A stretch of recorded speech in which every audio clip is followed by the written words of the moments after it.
Hey everybody, welcome back to Harmony Hub, brought to you by Memorial Connect.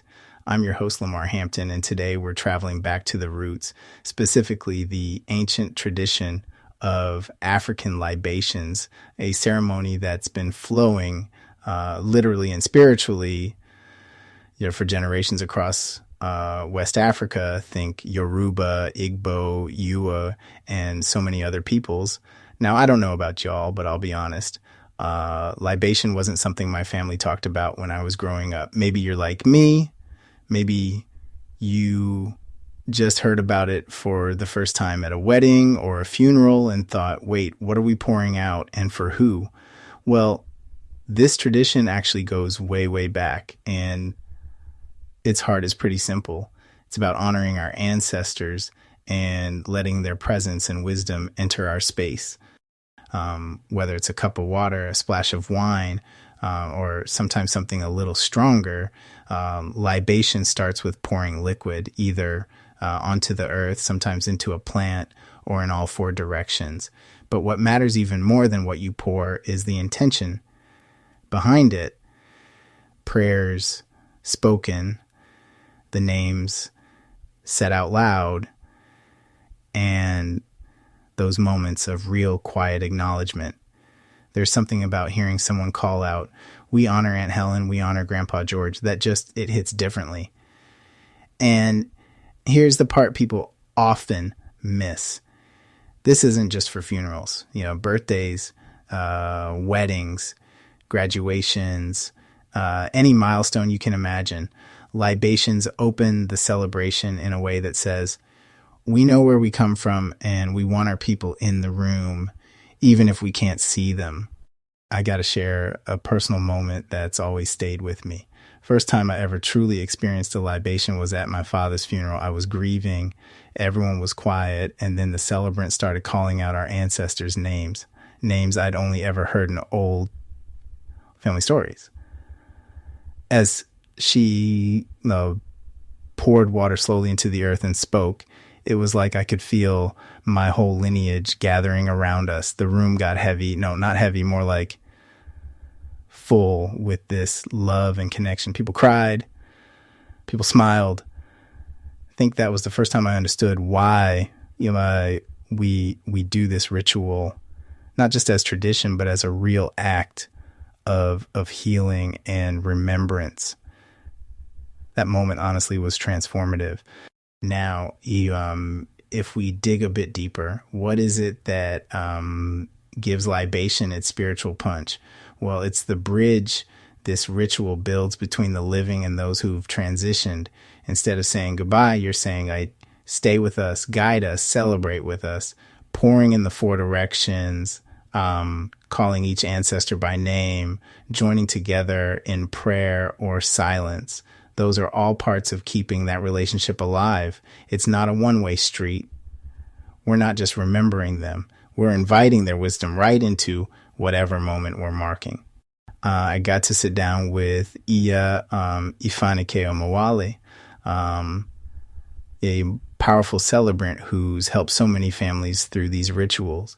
As she explained it, it doesn't matter if you come from a particular faith or any faith at all. Libation meets every family where they are. You get to honor your ancestors, whether you know exactly which village they came from, or like so many in our community, you're still searching for those roots.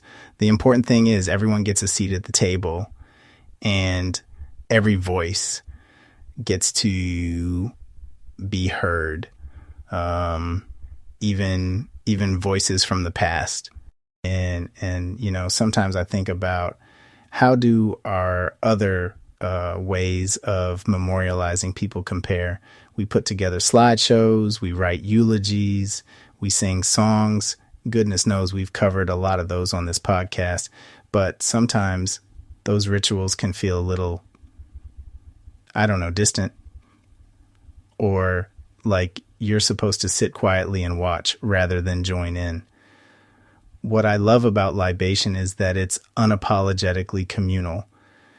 You want to pour, you want to say something, you want to stand together and simply reflect It's all welcome. That's a lesson I think a lot of traditions could borrow, give people a way to show up for each other and honor the ties that bind us both in this world and the next. So maybe you're listening today thinking, this sounds powerful, but how would it actually work if I wanted to include it in a memorial for my loved one?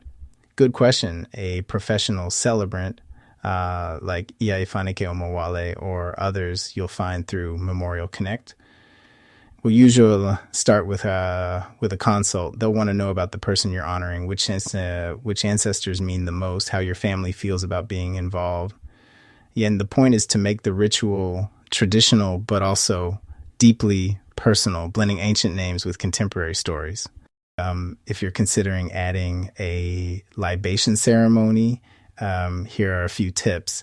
First, find a celebrant who really knows the tradition, not just someone reading off a Google Doc, They should respect your culture and comfort level. Second, remember you can adapt the ritual. Maybe you want every family member to pour a little. Maybe just the eldest does it, or you add music. Well, I'm always going to advocate for that. What matters is participation. When people take part, when they say a name or pour that water, it's not just symbolic. There's something deeply healing about the physical act and hearing those names spoken aloud. I'll never forget this one Memorial Connect event we did not too long ago. The family had never done a libation before. They weren't sure what to expect or honestly if it would resonate. But as each cousin, uncle, and even the little ones came up to pour and call out a name or memory, I watched them shift together from grief into something that almost felt like peace. A bit of unity, a bit of joy snuck in too. By the end, folks were hugging, realizing they'd been part of something old, but brand new for them. Makes you realize sometimes the old ways have exactly what our modern hearts need. Well, that's it for today. I hope you join us next time on Harmony Hub presented by Memorial Connect.